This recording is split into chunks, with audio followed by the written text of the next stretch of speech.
Hi guys, today is April 2nd, 2020, and this is going to be our Readers Workshop lesson for today. I had a few friends say that they were a little confused about our video on rising action, and so I'm going to do it one more time and just explain it a little bit more so that you really understand what does it mean when we say what's the rising action in a story. So I'm going to start by sharing my screen.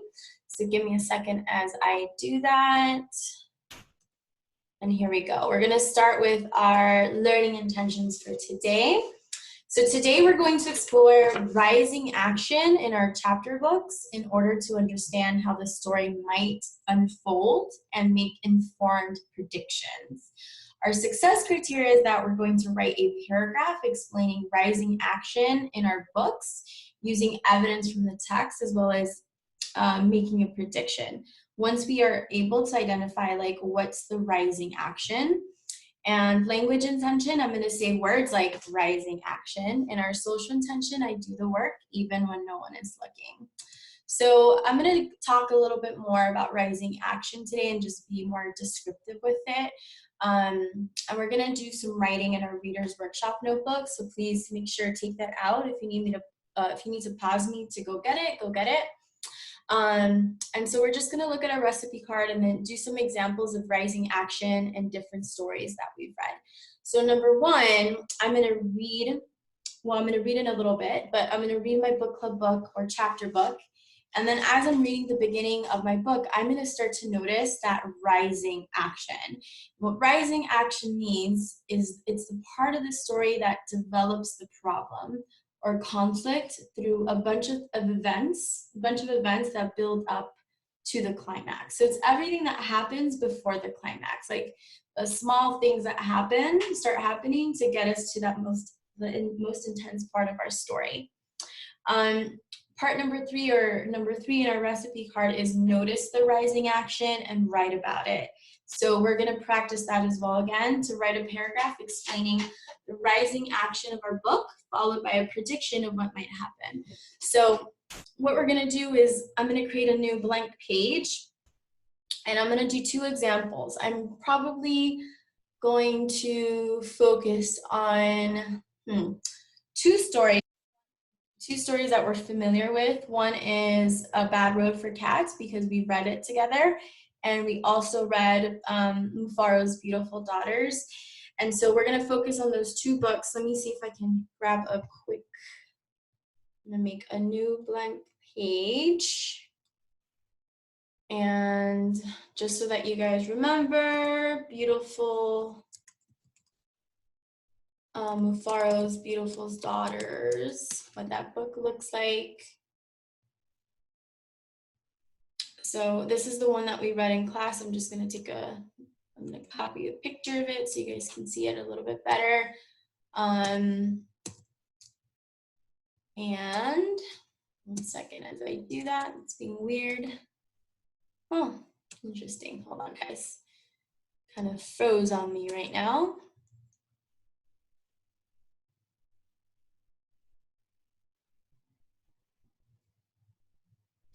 Okay, hold on. Tabs are bothering me. Okay, let's try that now. All right, here we go. So we're going to focus on Mufaro's Beautiful Daughters as well as A Bad Road for Cats. And I think we know that story, so I don't have a picture of that story. But we did read it in class, or we read it with you guys. So this is what we're going to do. So we're going to focus on the rising action in both these stories. So I'm going to, whatever I write, you guys are going to write as well. And let's change this to another color really quickly. And then we're going to make kind of like a T-chart. So do that with me. I'm going to do it on the computer, obviously, but you're going to do it in your notebook. And this is what our table is going to say. I'm having technical difficulties today. I don't know why. It's kind of bothering me. Annoying me, computer. Why are you doing this right now? Yep. Like everything's not working as I want it to work. Okay, hold on, guys. That's driving me nuts. Let me see if I can just highlight it. There we go. That's way better. All right. And so we're gonna title our T chart so we can see that. And this is what you're writing. So we're gonna focus on A Bad Road for Cats. And then the other story is Mufaro's Beautiful Daughters. And we're focusing on rising action in both stories. So I just want you to try to remember what happens in both of these stories and just take a moment. If you need to pause me right now, just take a moment to remember what happens in both of those stories. Especially like at the beginning of the story, what are some of those events that start happening that move the story forward or move the story closer to the climax, like the most intense part of the story? Take a moment to remember both stories. And let's start. So if we think of A Bad Road for Cats, we know at the beginning of the story, Magda is just frantic, right? She's like, she's panicking, she's feeling nervous, she's anxious, she's frustrated because she can't find her cat Lewis. And she's searching on this this route or this road, this bad road, because she only calls it a bad road because there's so many semi-trucks, so many huge trucks on there driving all the time. And animals end up either crossing or something happens, and a lot of them end up dying because of these trucks. So if I think about that rising action that leads up to when she finally gets her cat back, right?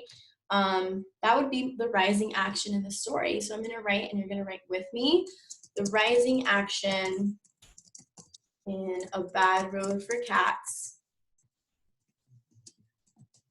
is when Magda is desperately searching for her cat Lewis by going into different stores and asking if they've seen an orange tabby. The type of cat he is, he's an orange tabby. So that would be part of the rising action. So the rising action in A Bad Road for Cats is when Magda's desperately searching for her cat Lewis by going into different stores and asking if they've seen an orange tabby. And then something that happens before the climax of the story, the intense part of the story, is when Magda sees a for sale sign with a picture of a cat, and it makes her think whomever has made the sign has Lewis. Okay, and that's before she goes to the door. She knocks on that door, and that boy opens the door, and she notices there's something off about him. There's something strange about this boy. He's not all there. That's when that climax starts to kind of happen, right? So all of this starts to happen. This is the rising action. It's what leads up to that like most intense part of the story, that climax. If I think about Mufaro's Beautiful Daughters, think about what's happening in the beginning of the story. We have two sisters, Niosh, and I'm forgetting the other name. Let's see, Mufaro's Beautiful Daughters. Niosh.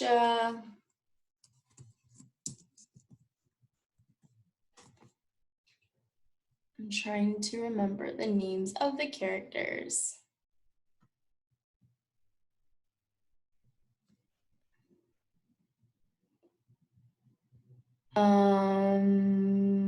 Inspired by a traditional product to Manyara. There you go. Okay, so it's Niosh and Manyara. Now I can't get to my screen. Hold on a second, guys. Technical difficulties today. And Miss Mananello forgetting names. Okay, so in the story, Niosh and Manyara. Niosh and Manyara are two sisters. Our two sisters. Niosh is kind and generous, while Manyara is selfish and cruel.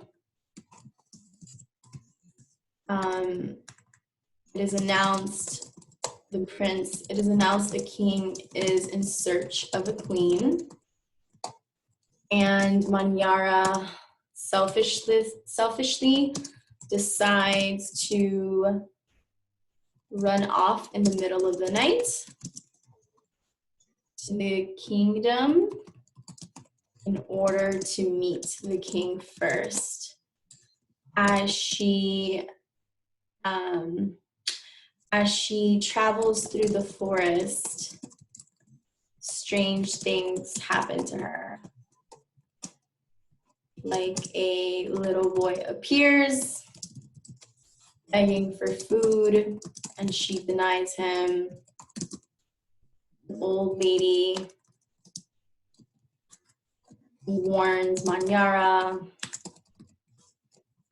about the laughing trees,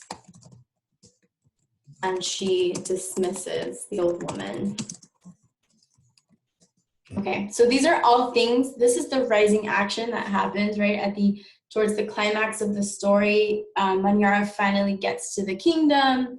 Nayasha and the rest of her village, they're going to the kingdom as well. They figured out that Manyara escaped and she left to the kingdom first. And so when they finally get there, Manyara runs up to her sister and she's like, don't go in there, don't go in there.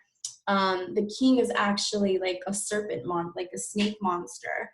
And that's when we find out that, the king is actually he disguised himself as all these characters in the forest because he was testing to see whether Manyara had a good heart or not a good heart. And we see that Manyara has a very selfish heart. So this is everything that happens in the story leading up, right? It leads up to the climax. So that's what rising action is. It's every event that happens leading up to the climax of the story. And so I'm not going to read from this book today. I'm going to just skip the chapter today with you guys because I want you to try it on your own. I want you to continue reading from your chapter book and think about the rising action in the story, okay? The rising action, like what's going to happen, the rising action, and then make a prediction about what's going to happen. So I'm going to pretend that we haven't read Mufaro's Beautiful Daughters. We're going to pretend that we haven't read it, and I'm going to make a prediction. So I'm going to read what I wrote right now, and then let's add a prediction at the end so that you have a way of writing this paragraph where you're going to talk about the rising action and then a prediction using any chapter book you have at home. Some of you are still saying that you don't have this book. Obviously, you don't have this book unless you had it for my book club. Yeah, and I've said it in the video, so please make sure you're paying attention. So Niosh and Manyara are two sisters. Niosh is kind and generous, while Manyara is selfish and cruel. It is announced the king is in search of a queen, and Manyara selfishly decides to run off in the middle of the night to the kingdom in order to meet the king first, because she wants to become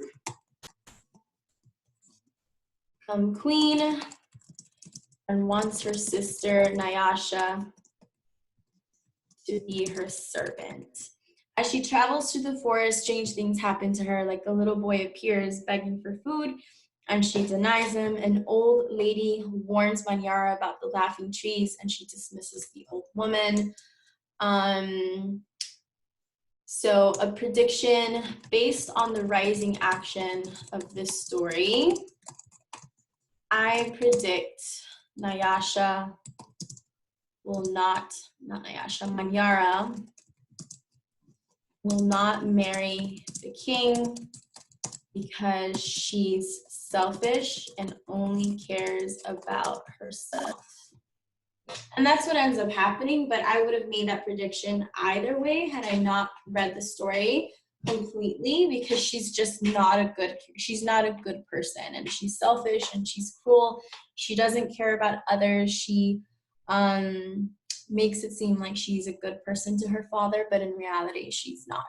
So I'm going to ask you guys to try this on your own with your own chapter book, and make sure to send me a picture of your paragraph, or if you've already gotten a computer, you can send it to me. You can make it into a Google Doc or write me an email. I can't wait to hear from you guys. See you in our next video, where I will be reading the next chapter, which is going to be extra, extra juicy, and I'll be teaching you a new strategy when I read the next chapter to you guys. See you later. Bye.